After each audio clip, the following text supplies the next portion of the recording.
1200 के फूल मिलै छै। एसएस रिकॉर्डिंग स्टूडियो सरमनकी बाजार खगड़िया। 1200 के फूल मिलै छै। 600 के हाथ रे। DJ Kanchan Raj Muzaffarpur. Singing by Lakshan Rasili. 1200 के फूल मिलै छै। 600 के हाथ रे। कहै छै नीतीश चाचा दारू भेलै बंद रे। कहै छै नीतीश चाचा दारू भेलै बंद रे।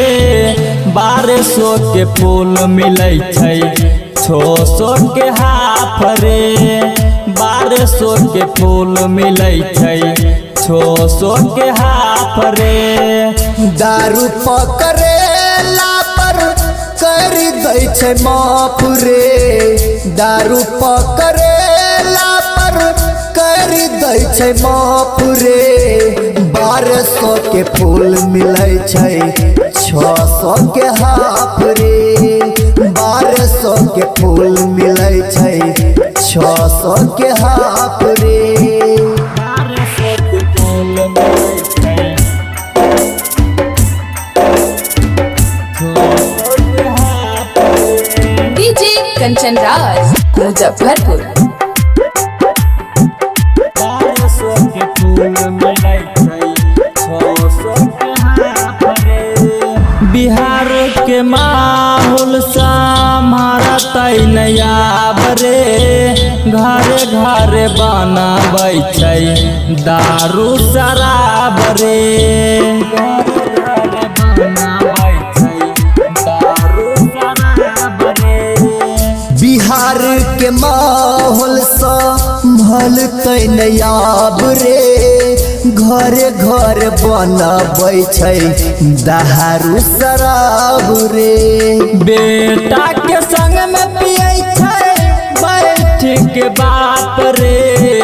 बेटा के संग में पियै छै बैठ के बाप रे। 1200 के फूल मिलै छै। 600 के हाफ रे। 1200 के फूल मिलै छै। 600 के हाफ रे। 1200 के फूल मिलै छै। 600 के डीजे कंचन राज मुजफ्फरपुर।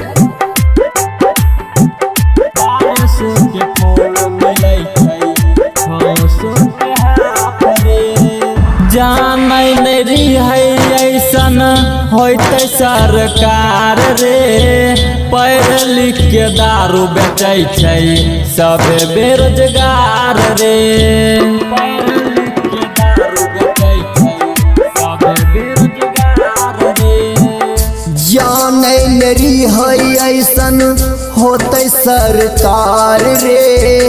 पढ़ लिख के दारू बेचै छै सभे बेरोजगार रे। लक्षण रसीला कहै छै बात सुन साफ रे। पावन बिहार कहै छै बात सुन साफ रे।